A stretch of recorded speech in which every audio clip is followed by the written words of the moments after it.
Hello everyone, नमस्कार। आपका स्वागत है आज की मेरी क्लास में। और आज की क्लास का टॉपिक है practical chemistry second B group radical qualitative analysis. जी हाँ, हम आज सेकंड बी ग्रुप के रेडिकल्स का क्वालिटेटिव एनालिसिस करने वाले हैं और इसके ऊपर एक शानदार और स्टेप बाय स्टेप हम एक लेक्चर डिलीवर करने वाले हैं, जिससे कि हमें केमिस्ट्री का प्रैक्टिकल करने में किसी भी तरह की कोई भी समस्या ना रहे और उनको हम आज बिल्कुल स्टेप बाय स्टेप करने वाले हैं।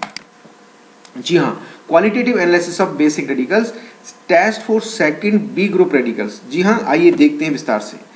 जैसा कि हम जानते हैं कि हमारे बेसिक रेडिकल्स हैं उसके कुल 7 समूह हैं। जी हाँ, 7 ग्रुप हैं और इन 7 ग्रुप में प्रथम समूह से लेकर के 6th समूह और एक 0 समूह, यानी टोटल 7 समूह है। और इन 7 समूह में हम पहले प्रीवियस लेक्चर्स में हमने शून्य और प्रथम ग्रुप के और सेकंड ग्रुप के ए सब ग्रुप के रेडिकल्स का हमने स्टेप बाय स्टेप और बड़ी क्लियरिटी के साथ हमने क्वालिटेटिव एनालिसिस का अध्ययन कर लिया है। आइए आज हम सेकंड बी ग्रुप के रेडिकल्स, जी हाँ, जिसमें कि आर्सेनिक, एंटीमनी और टिन, स्टेनस और स्टेनिक, इन चारों यानी कि स्पेशली 3 रेडिकल्स के बारे में हम अध्ययन करने वाले हैं और इनके स्टेप्स को हम जानने वाले हैं। जी हाँ, तृतीय ग्रुप का जैसा कि हम जानते हैं, इसका जो ग्रुप रिएजेंट है वो डाइल्यूट HCl अम्ल की उपस्थिति में H2S गैस पास करते हैं। तो यदि कोई भी रेडिकल थर्ड ग्रुप से संबंध रखता है तो वो इस ग्रुप रिएजेंट के साथ 101% प्रेसिपिटेट हो जाता है। तो आइए हम इस ग्रुप रिएजेंट के साथ थर्ड ग्रुप बी के बेसिक रेडिकल्स का क्वालिटेटिव एनालिसिस करते हैं। जी हाँ, सेकंड ग्रुप जैसा कि आप जानते हैं, परीक्षण की सरलता और सुगमता को ध्यान में रखते हुए इस ग्रुप को यानी कि सेकंड ग्रुप को 2 भागों में बांट दिया गया है। पहला है सेकंड ए ग्रुप और दूसरा है सेकंड बी ग्रुप। आज हम जो अध्ययन करने वाले हैं वो सेकंड बी ग्रुप के रेडिकल्स का क्वालिटेटिव एनालिसिस करने वाले हैं और इसमें है आर्सेनिक, एंटीमनी, टिन +2 में और टिन +4 के अंदर। जी हाँ, आइए देखते हैं। ग्रुप रिएजेंट है H2S गैस एसिडिक मीडियम। प्रथम समूह के अम्लीय फिल्ट्रेट में H2S गैस पास करते हैं तो यदि कोई अवक्षेप आता है तो द्वितीय समूह उपस्थित होता है, अन्यथा वो तृतीय समूह के लिए परीक्षण के लिए काम में लिया जाता है। यहाँ प्रथम समूह का निश्चन प्लस H2S गैस, अवक्षेप मीन्स सेकंड ग्रुप प्रेजेंट। अवक्षेप का रंग द्वितीय समूह के मूलक विशेष की कल्पना की अंदाज लगाने में बड़ा सहायक होता है।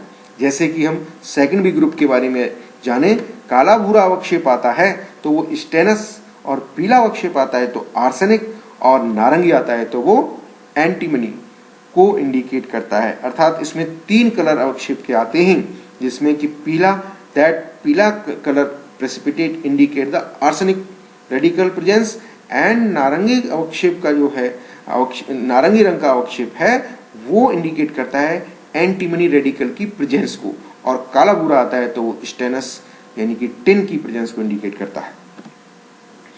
अब हम देखते हैं कि यदि हमने फर्स्ट ग्रुप के फिल्ट्रेट में H2S गैस पास की है और अवक्षेप प्राप्त होता है तो हम उस अवक्षेप को उसमें सेकंड ए ग्रुप के रेडिकल्स हैं या सेकंड बी का, इसके लिए हम उसको अवक्षेप को येलो अमोनियम सल्फाइड के सॉल्यूशन में घोलते हैं। तो उसमें यदि अवक्षेप घुल जाता है, विलय हो जाता है तो B group second B group के रेडिकल्स हैं, और यदि अवक्षेप अविलय रहता है तो ए ग्रुप के रेडिकल्स हैं। मगर हम देखते हैं कि वो विलय है तो उसमें सेकंड बी ग्रुप के रेडिकल ही प्रेजेंट होंगे। और यदि हमें पहले से जैसा कि हमने बताया है उसका कलर अवक्षेप का है तो उससे हमें काफी अंदाज मिल जाता है। अब अवक्षेप येलो अमोनियम सल्फाइड के सॉल्यूशन में घुल गया है और घुलने के बाद हम आगे उसको कैसे ट्रीट करेंगे, इससे पहले हम देख लेते हैं कि आर्सेनिक है वो As+3 में है, स्टेनिक है Sn+4 में है, स्टेनस है Sn2 में है और एंटीमनी है वो Sb+3 में है। समूह प्रतिवार ग्रुप रिएजेंट, प्रथम समूह के अम्लीय निष्पन्न में H2S गैस प्रयोग की जाती है। प्राप्त अवक्षेप को छान कर पृथक कर लिया जाता है और उपरोक्त अवक्षेप में हम येलो अमोनियम सल्फाइड घोल सॉल्यूशन डालते हैं तो घुलनशील है, विलेय है, तो सेकेंडरी ग्रुप प्रेजेंट हो जाता है। अब हम देखते हैं कि ये येलो अमोनियम सल्फाइड के सॉल्यूशन में विलयन बना लिया है, तो विलयन बनाने के बाद उस विलयन में हम तनु HCl डाइल्यूट HCl डालते हैं, तो यदि अवक्षेप आ जाता है तो अवक्षेप आ जाता है, और किस कलर का आता है इससे हमें पूरी तरह से अंदाज हो जाता है। तो इसमें अवक्षेप आने पर ये आर्सेनिक, एंटीमनी और टिन की प्रेजेंस इंडिकेट हो जाती है। आर्सेनिक आता है तो उसमें पीले कलर का, और यदि नारंगी रंग का आता है तो एंटीमनी, और ब्राउन आता है तो वो स्टेनस यानी कि टिन प्रेजेंट होगा। इस अवक्षेप को हम सांद्र अवक्षेप को छानकर अलग कर लेते हैं और फिर इसमें सांद्र HCl डालते हैं।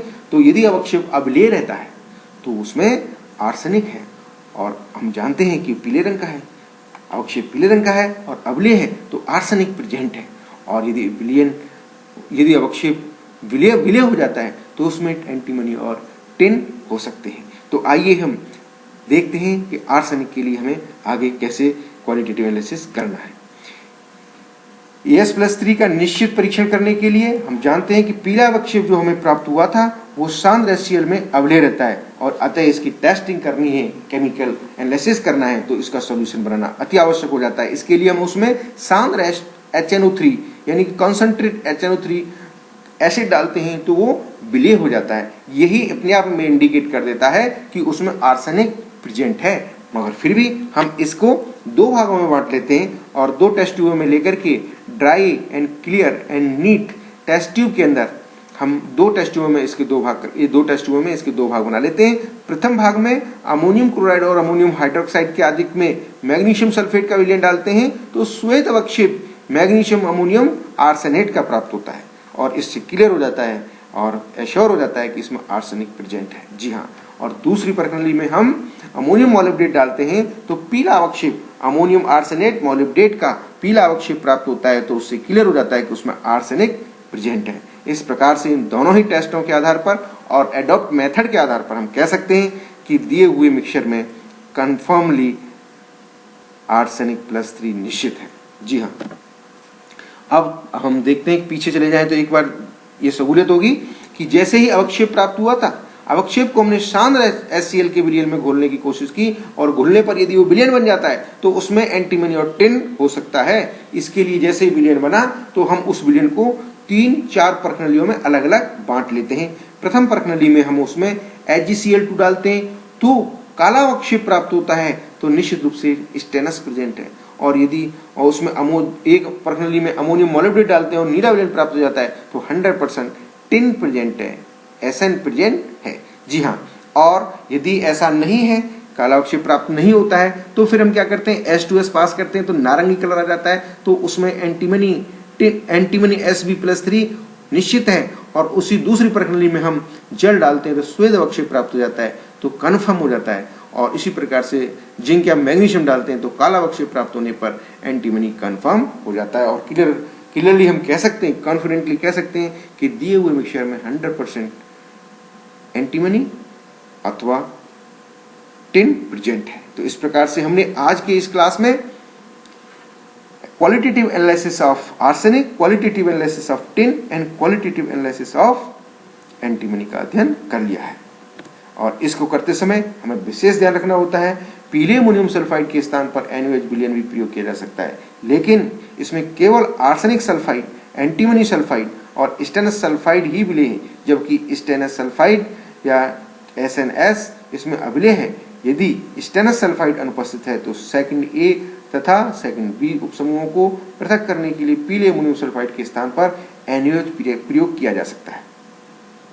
दूसरा जो इसका कंडीशन है जिसको हमें ध्यान में रखना है, क्यूप्रिक सल्फाइड पीले अमोनियम सल्फाइड में अल्विलय है। यदि पीले अमोनियम सल्फाइड विलयन को HCl अम्ल द्वारा अम्लीय करने पर लाल भूरा अवक्षेप प्राप्त हो तो इसको एंटीमनी सल्फाइड नहीं समझा जाना चाहिए। वास्तव में यह अवक्षेप कॉपर सल्फाइड का होता है। इसी प्रकार से तीसरी जो बात का हमें ध्यान रखना है वो है द्वितीय समूह के लिए H2S गैस पास करने से पूर्व मूल घोल में डाइल्यूट HCl का होना अति आवश्यक है। और चौथी जो बात है जिसको याद रखना है वो ये है कि H2S गैस प्रभावित करने से पूर्व मूल घोल में पानी मिलाकर तनु कर लेना चाहिए, अन्यथा एंटीमनी, टिन और कैडमियम और कॉपर पूर्ण रूप से अवक्षेपित नहीं होंगे। और लास्ट जो बात है जिसका हमें ध्यान रखना है वो ये है कि एंटीमनी लवण के अम्लीय घोल में H2S प्रवाहित करने के पश्चात पानी मिलाकर तनु कर लेना चाहिए, अन्यथा दोबारा H2S प्रवाहित पास करनी पड़ जाएगी। इस प्रकार से उपरोक्त निर्देशों का ध्यान रखते हुए हम सेकंड बी ग्रुप के बेसिक रेडिकल का सक्सेसफुली क्वालिटेटिव एनालिसिस कर सकते हैं। इस प्रकार से हम एक बार पुनः याद दिला दें कि qualitative analysis of basic radical and test for second B group radical को हमने आज सफलतापूर्वक और आसानी से सुगमता से हमने इनका विस्तार से अध्ययन कर लिया है। और इसके साथ ही मैं आपको थैंक यू कहूँ, लेकिन इससे पहले मैं आपको याद दिलाऊंगा कि मेरे सारे प्रीवियस लेक्चर्स हैं वो मेरे यूट्यूब चैनल पर आप बड़ी आसानी से देख सकते हैं। और मेरे यूट्यूब चैनल का नाम है डॉक्टर वीरपाल सिंह।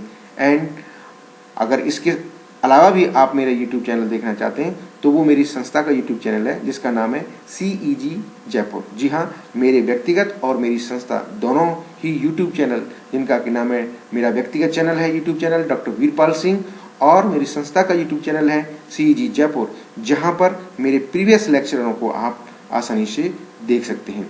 और यदि आपको मेरे आने वाले लेक्चरों की सूचना समय पर चाहिए तो इसके लिए आप प्लीज़ बेल आइकन को दबाना नहीं भूलें। Thank you very much.